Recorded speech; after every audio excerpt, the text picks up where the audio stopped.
Kita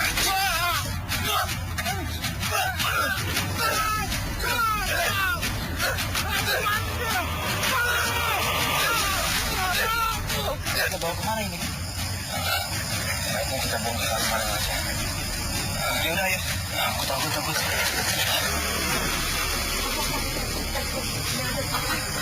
Tunggu lu, tahan. Bantuin gue.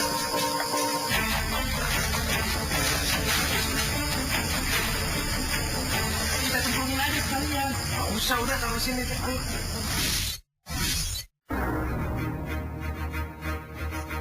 Sabtu tanggal 3 Oktober 2015 silam, sesosok mayat lelaki teronggok sepi di tepi Kalimalang. Lokasi persisnya di Kampung Tegal Danas, Desa Hegar Mukti, Kecamatan Cikarang Pusat, Kabupaten Bekasi.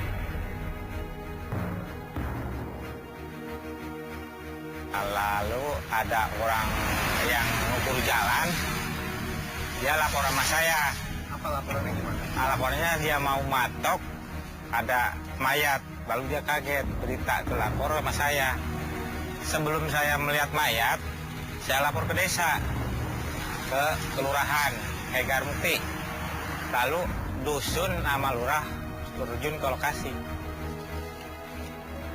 Berita kian santer, warga geger. Ada mayat lelaki bertengger di pinggir Kalimalang, Kabupaten Bekasi.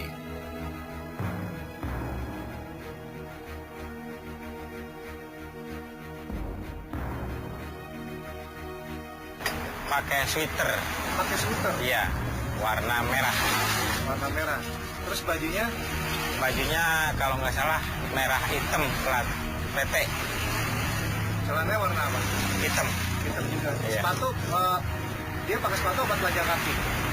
Kalau nggak salah dia telanjang, nggak pakai sepatu ya. Dari awal penemuan mayat tadi, polisi meyakini, tapi proses meyakini itu perlu didukung oleh hasil otopsi. Dokter menyimpulkan bahwa mayat ini adalah akibat atau meninggalnya karena pembunuhan. Pada bagian wajah terdapat luka seperti akibat terseret, dan pada bagian kaki dan lengan ada luka seperti terkena pukulan.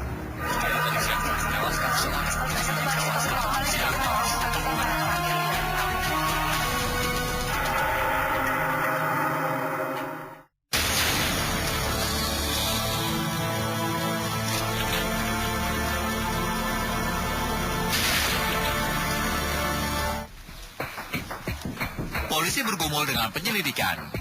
Tapi alih-alih menyelidik, polisi kian berjarak dengan identitas mayat lelaki ini.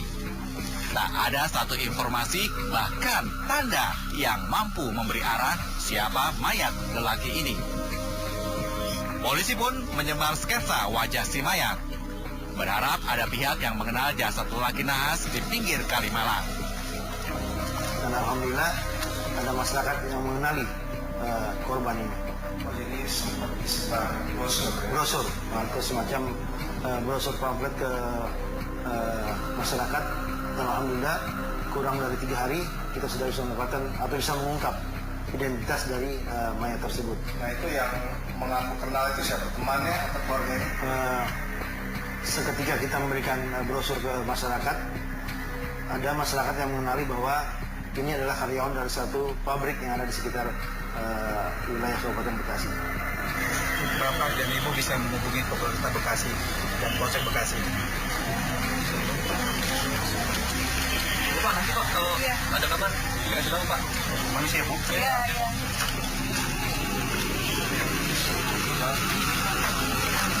Ada apa Pak? Ini ada mayat dipenuhin Pak. Kenapa?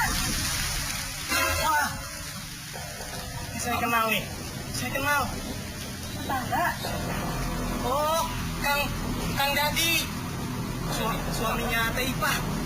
Waduh, ini saya kenal nih. Udah. Sumpah makin Kang Dadi. Dikasih tahu aja ke Teh Ipanya. Iya, saya kasih ke Teh Ipa ya. Ayo Pak, Bu. Iya. Gawat deh, gawat. Tadi polisi nyebar brosur. Ini kayaknya mirip Kang Dadi teh. Coba lihat teh. Emang Kang Dadi tuh seminggu nggak pulang, Kang. Terus saya pastiin teh. Ini Kang Dadi bukan? Astagfirullahaladzim, Kang. Ini Kang Dadi, Kang. Ya Allah, Kang Dadi. Ya sudah ya. Ini kalau teleponnya teh. Hubungi. Teh. Ya ampun. Bisa terjadi lagi. Gimana ini? Kang. Gimana ini? Jurus menyebar sketsa wajah mayat lelaki tanpa identitas ini berhasil. Polisi mengeruk jawaban penyelidikan.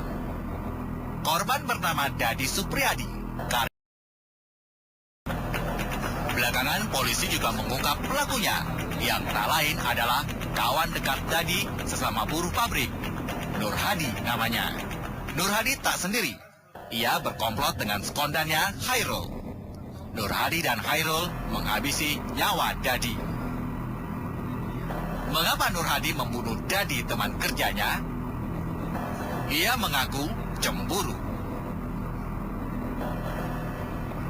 Ya dari ucapannya Pak.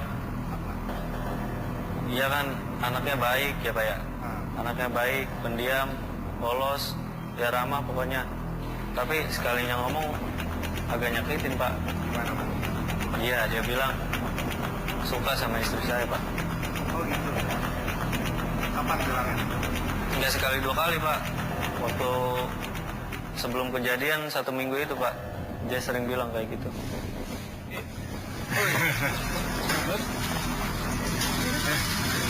Arun berangkat dulu ya. Hati-hati ya, Kang.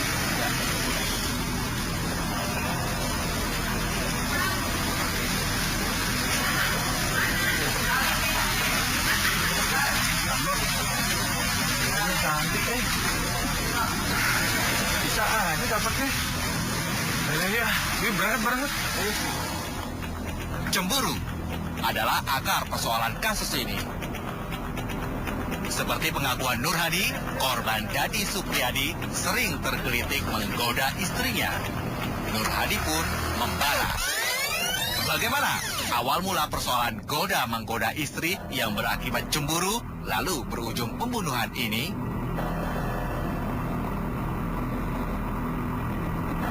Nikil, kenal ini. Ya, asli Pak Bayan juga. Tadi saya Nur Hadi, teman saya manggil saya Akil.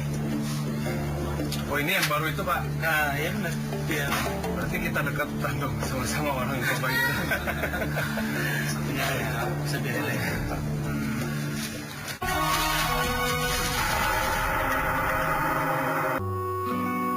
Riwayat percintaan Nur Hadi dan istrinya, Novita atau Vita, dimulai dari lingkungan di Kampung Jati, Pebayuran, Bekasi. Benih rasa suka membuncah sejak terjadinya peristiwa pertemuan pertama mereka.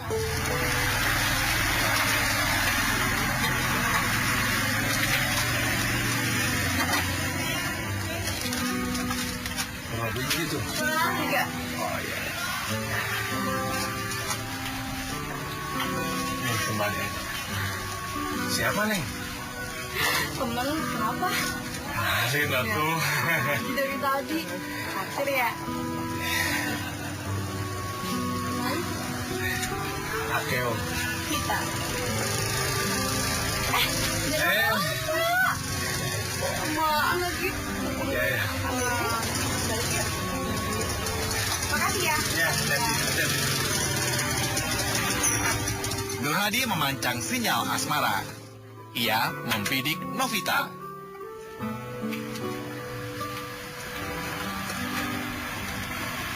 Kenapa? Teman kamu yang kemarin itu, si Vita satu sekolah. Iya, satu kelas. Kenapa? Ya, emang nggak bisa lihat yang cakep-cakep pasti kayak gitu deh. Ya, nih gue kasih.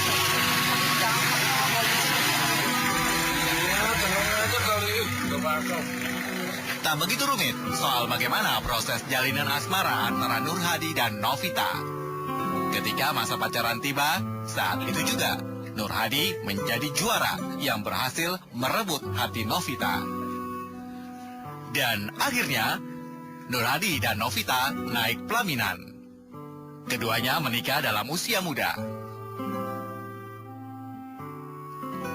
Sementara Dadi Supriyadi pun juga demikian.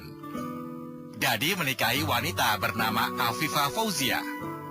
Pasangan suami istri muda ini tinggal di Desa Karanghaur, Pabayuran, Bekasi. Belakangan Dadi masuk kerja di sebuah pabrik yang sama dengan Nur Hadi.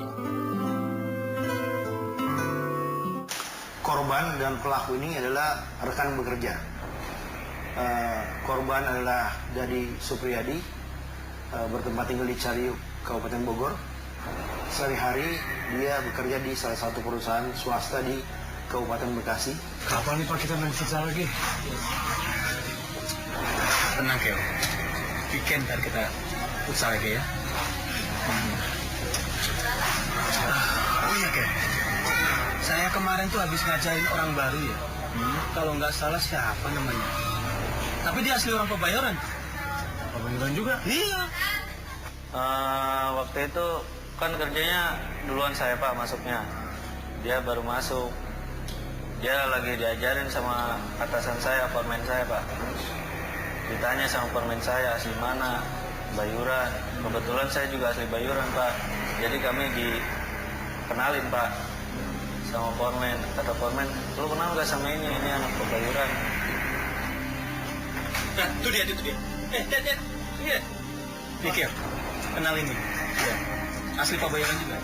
Jadi, nama saya Nur Hadi. Teman saya manggil saya Apel. Oh ini yang baru itu Pak? Nah, iya benar. Iya. Berarti kita dekat sama-sama orang Pabayoran. Satunya saya, satunya.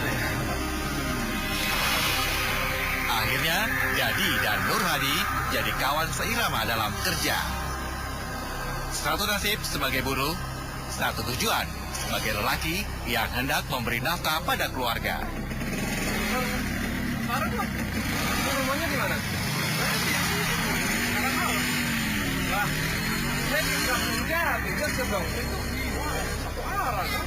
Udah, naik Pak. Coba lagi. Jalan. Salah.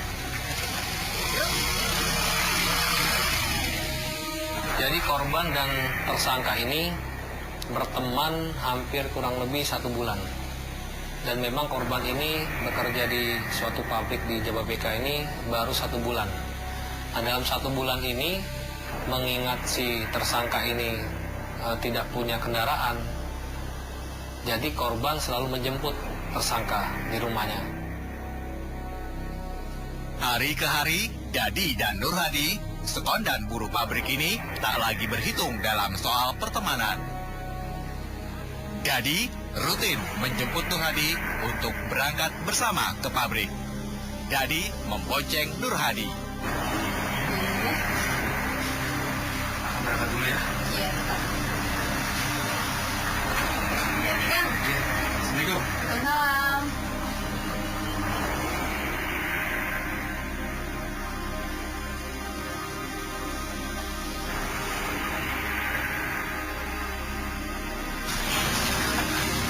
Dek. Nun. Akang berangkat dulu ya. Hati-hati ya, Kang.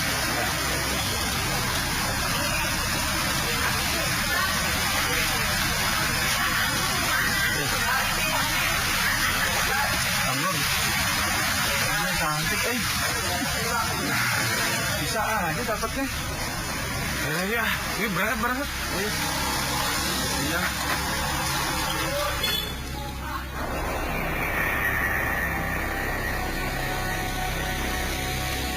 Kami kan satu arah Pak. Kadang saya suka ikut sama dia Pak. Berangkat bareng. Jam kerja bareng. Bareng Pak. Satu Jam shift. berapa sampai jam berapa? Kalau shift pagi masuk jam 7, keluar jam 4. Terus? Kalau shift 2 masuk jam 5, keluar jam 2 malam. Dadi dan Nur Hadi, mereka merebut hari, menjadi lelaki sejati, dan memainkan peran sebagai buruh. Barangkali cara pertemanan seperti ini sedikit banyak memberi hiburan dari himpitan beban hidup. Buruh memang harus bahu-membahu. Dek. Ya. Ini lu mana? Kenapa nyari bini gua? Ah, nggak apa-apa sih. Aduh. Bini lu buat gua aja deh. Ayo jalan, jalan. Habis bini lu cakep banget. Iya, jalan ayo.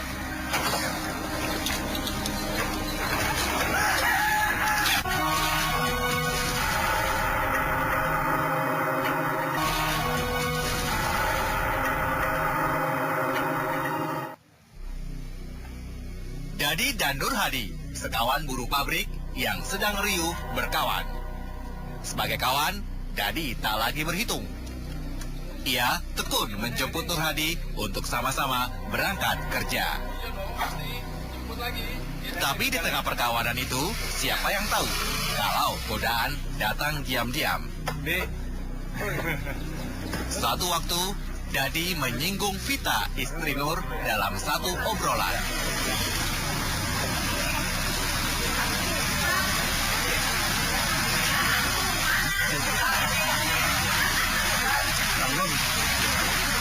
Cantik, bisa aja dapetnya. Iya, ini berangkat. Iya. Mulanya, tak ada kecurigaan soal singgungan Vita, istri Nur Hadi, dalam obrolan. Dua sohib buruh pabrik ini tetap seirama. Tapi belakangan, lagi-lagi godaan datang. Dadi tak mampu menahan godaan itu. Ia kembali mengomentari sosok istri Nur Hadi. Akang berangkat dulu ya. Iya, hati-hati ya, Kang.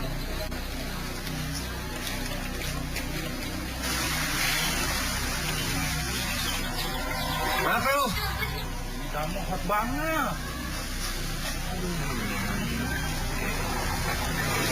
Barang. Jalan. Kali ini, Dadi bicara terang-terangan.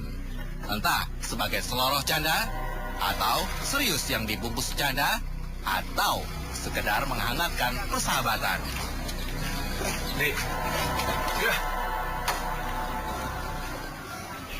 Ini lu mana? Kenapa nyari bini gua? Ah, nggak apa-apa sih. Aduh. Bini lu buat gua aja deh. Ayo jalan. Habis bini lu cakep banget. Iya, jalan ayo.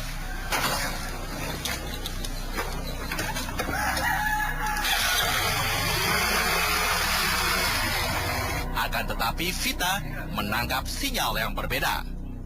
Vita mengaku gerah menghadapi sikap Dadi. Sebab itu pula, Nur Hadi merasa perlu mengambil sikap. Jadi pada saat setiap hari dia menjemput si tersangka, itu si korban selalu berkata kepada si tersangka bahwa istri tersangka ini cantik, seperti menggoda. Ya kan? Setiap kali ketemu pasti mengatakan seperti itu. Dengan perkataan itu, si tersangka emosional dan rasa cemburunya tinggi kepada korban. Yang Dadi, dia tuh aslinya orang Bogor, tapi sekarang tinggal di Pabayuran. Deket kok sama kita. Terus orang itu gimana, Kang? Orangnya baik, tapi kalau dikerjain pendiam. Emang kenapa? Aku nanya aja. Gak apa-apa sih, ini cuma nanya doang. Aku kopi. Yaudah, tunggu sebentar ya, Kang. Lama-kelamaan, perilaku Dadi jadi persoalan serius buat Nur Hadi.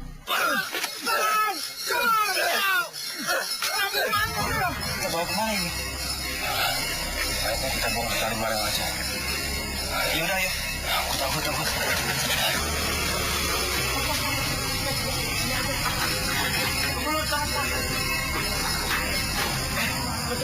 Bantuin gue. Di sini. Kita cemplungin aja sekalian. Gak usah, udah taruh sini. Ayo.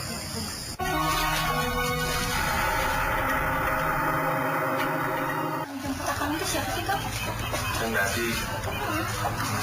Dia tuh aslinya orang Bogor, tapi sekarang tinggal di Pabayuran. Novita atau Vita mengaku gerah melihat tingkah Dadi. Sebab itu, Nur Hadi mulai menanggapi curahan hati istrinya. Pelan-pelan, Nur Hadi tidak lagi memandang sepele persoalan tingkah Dadi. Ini lo buat gue aja deh. Jalan.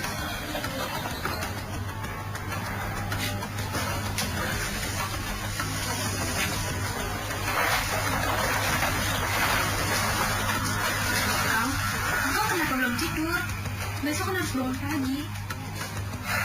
Mulai besok akan masuk shift 2. Masuk sore pulang malam. Terus, Akang kenapa kayaknya resah banget? Enggak apa-apa nih. Cuma mikirin masalah kerjaan aja. Ya udah, aku tidur duluan ya, Kang. Diam-diam Nur Hadi mulai membara. Hatinya berkecamuk.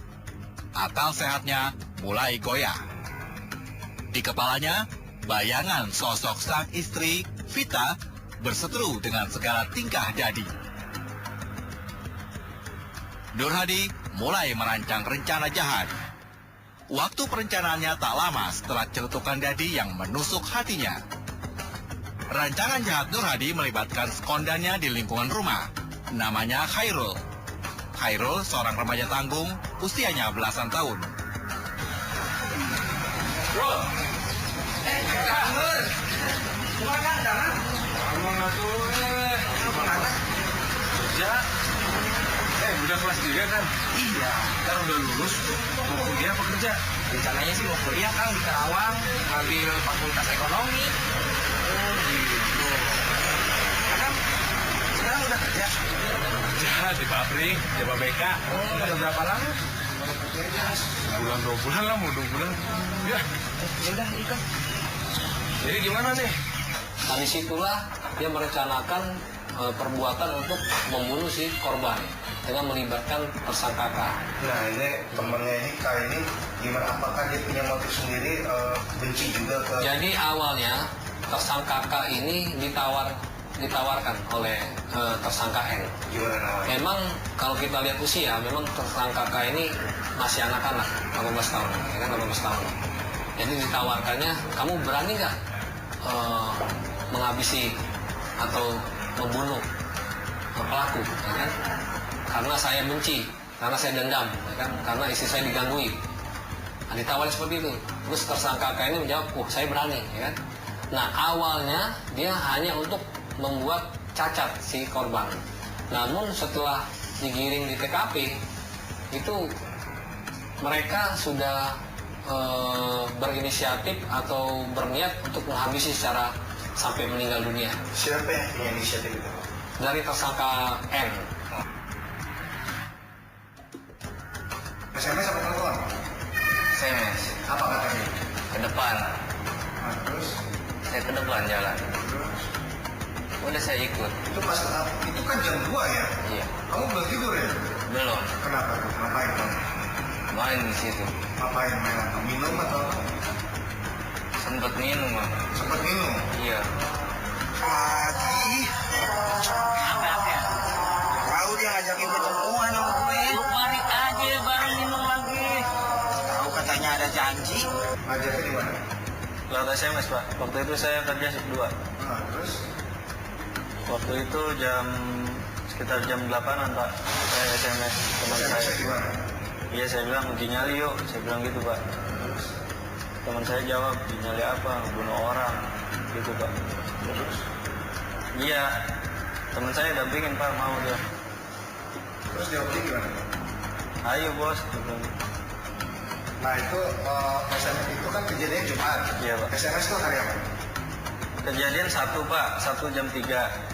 Oh jam 3 dini hari ya? Iya. Saya SMS Jumat jam 8. 8 malam. Oh saat itu juga ya? Iya, Pak. Langsung berarti. Iya. Kamu kenal sama Tero tetangga atau apa? Teman apa?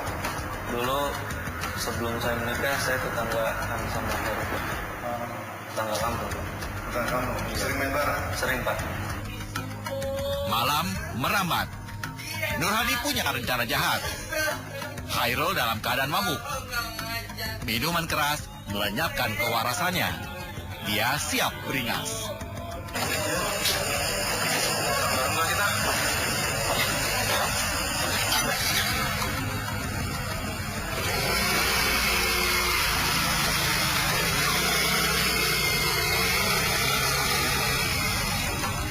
Kemana ini si Akel? Lama amat.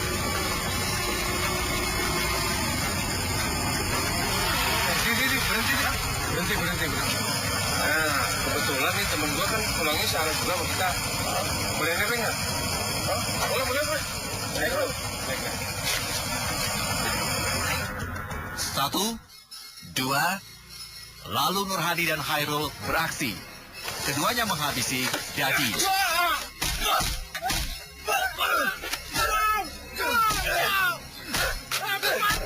Dia masih pakai helm apa udah? Masih pak. Masih pakai helm. Terus dia teriak kan? Di situ belum pak.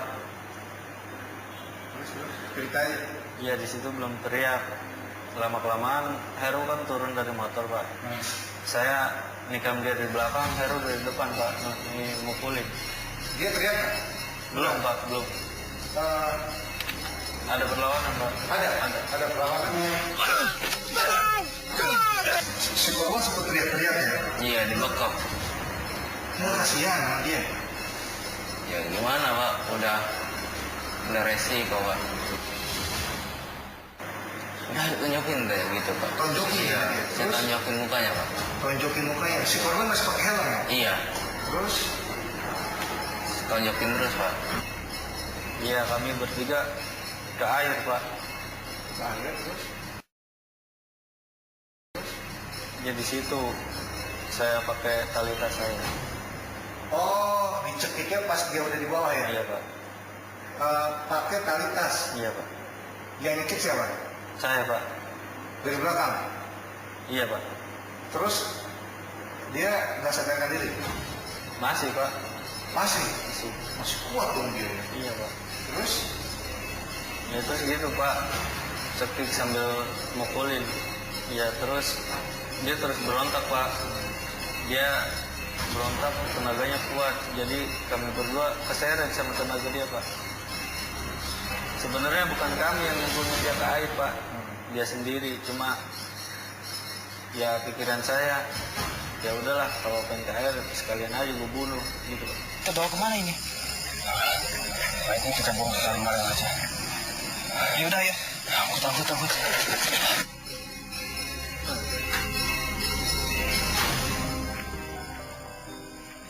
Saya pemula panik pak, panik, pemula kan panik, udah nggak sadarkan diri kata saya, cobain aja ditaruh, gimana sih pak, wah panik, Terus? lebih dekat aja, kata Nur Hadi, udah jangan, bawa Kalimalang aja biar jauh, kayak gitu. Kemudian dipastikan sudah meninggal dunia, lalu korban dibonceng bertiga dengan kendaraannya korban. Kalau gitu di tengah-tengah si korban Iya, ya? di tengah-tengah itu posisinya korban dibonceng, lalu Yang di dibuang. belakang tuh apa Pak? Itu yang di belakang N, yang di depan K. Lalu dibuang di Kalimalang di wilayah Cikarang Pusat.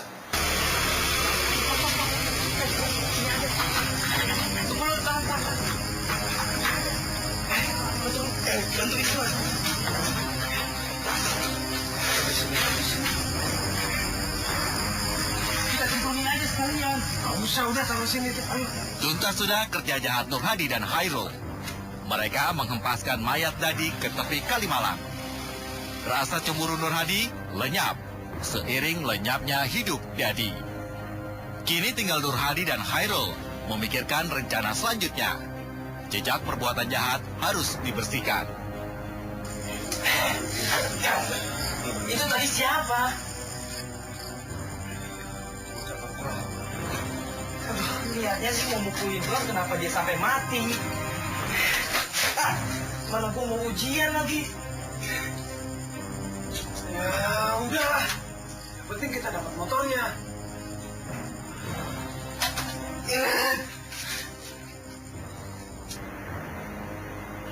Nah, terus apa tuh yang kamu ambil dari korban tuh apa aja?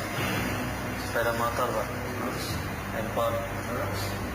sama dompet. Dompet isi uang berapa? Tahu pak? Berapa? 35. Bagi-bagi kan? Beli kopi, Pak. Beli kopi? Iya, Pak. Oh, jadi habis ngabisin korban, ngopi? Iya, Pak, kami ke pom bensin. Apa? Habis buang korban, kami ke pom bensin. Ngapain? Itu Pak, ngopi. Ngopi. Pas ngopi sempet ngobrol nggak? Ya, mikirin aja, Pak. Takut. Gimana kalau kita ketangkap sama polisi, Kel? Gua nggak mau. Lu jangan bikin panik ya. Udah selalu aja sih, ah.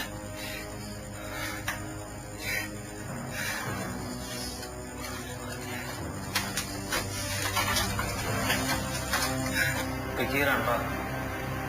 Apa yang kamu bayangin? Yang saya bayangin, ya kayak gini, Pak.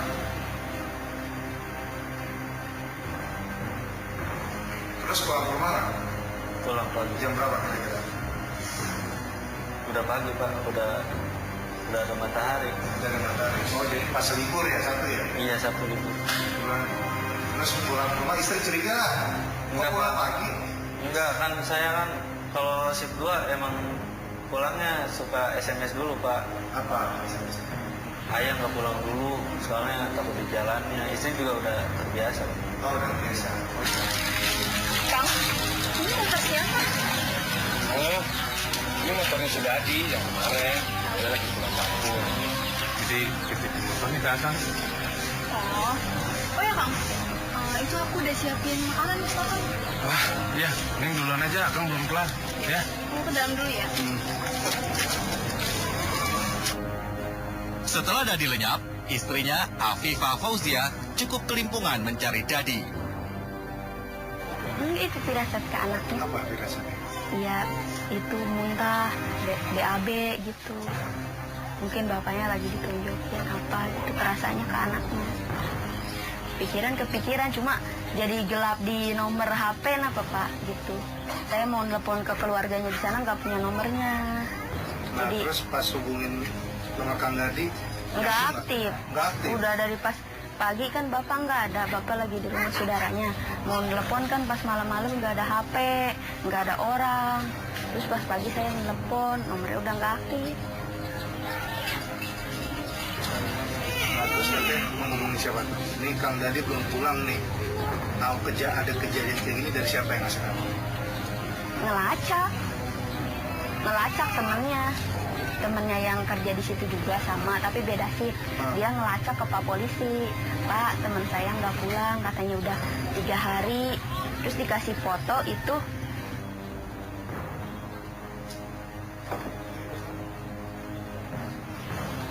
Halo Kang Asep, ini Ita, istrinya Kang Dadi. Kang Dadi kemana ya Kang? Aku udah 2 hari sih nggak pulang. Aku hubungin ke nomornya juga nggak bisa. Oh gitu. Yaudah makasih ya Kang ya. Sabtu 3 Oktober 2015, mayat Dadi ditemukan di tepi Kali Malang. Korban di TKP dalam posisi begini, kan, di dekat Kali Malang. Oh, jadi bukan di dalam kali ya? Ya, di pinggir Kali Malang. Nah, dalam posisi terbuang, ya kan, dengan menggunakan kemeja. Ini kemeja karyawan, ya kan? Oh, jadi dia udah nggak pakai jaket lagi ya? Ya, pakai ini kemeja. Ada tulisan, ya, ada tulisan nama Supriyadi, ya kan? Supriyadi, terus ada warna-warna tulisan Mufimut, ya kan?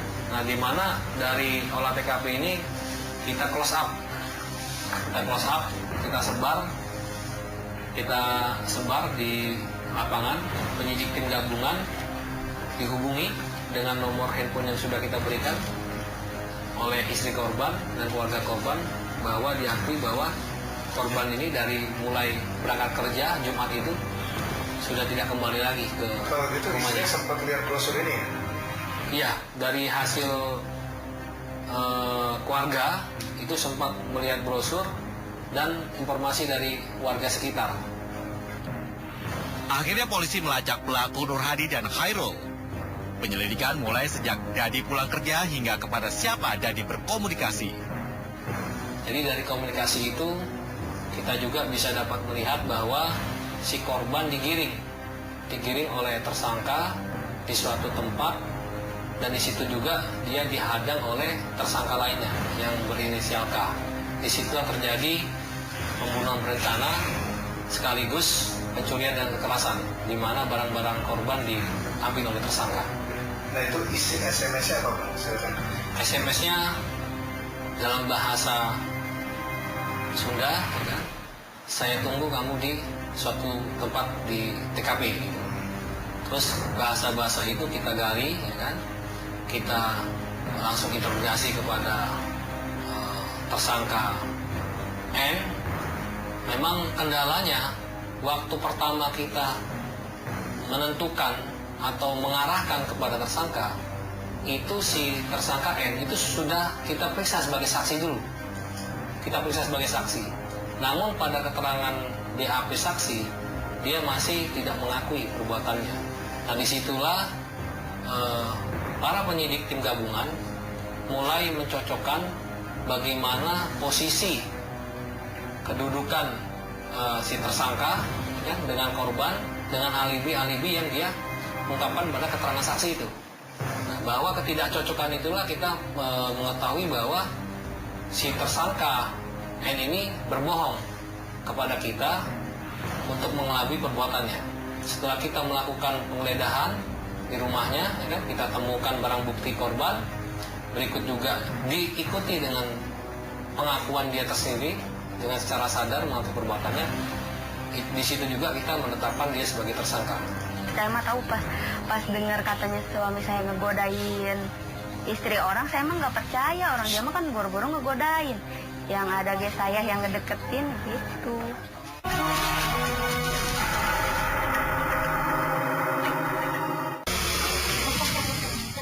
Durhadi telah melampiaskan hawa jahatnya. Alasannya cemburu. Sedangkan Hairul, rekannya juga terseret dalam kasus ini. Benarkah Dadi memang seorang lelaki yang genit? Awal kenalan sama Kang Dadi di mana? Di pabrik, di kontrakan. Kontraknya deketan gitu. Saya suka main gitu. Dia mah emang orangnya katanya nggak pernah pacaran gitu. Ya kenal ya udah deket. Orangnya baik, soleh. Terus apa yang saya mau suka diturutin gitu. Dia mau orangnya nggak neko-neko. Kalau misalnya pulang kerja tepat waktu, kalau misalnya mau main, kalau mau pulang tepat waktu gitu. Anaknya baik, pendiam, polos, ya ramah pokoknya. Tapi sekalinya ngomong agak nyakitin Pak. Gimana ngomong? Iya, dia bilang suka sama istri saya Pak. Oh gitu. Kapan bilangnya? Nggak sekali 2 kali Pak. Waktu sebelum kejadian 1 minggu itu Pak, dia sering bilang kayak gitu.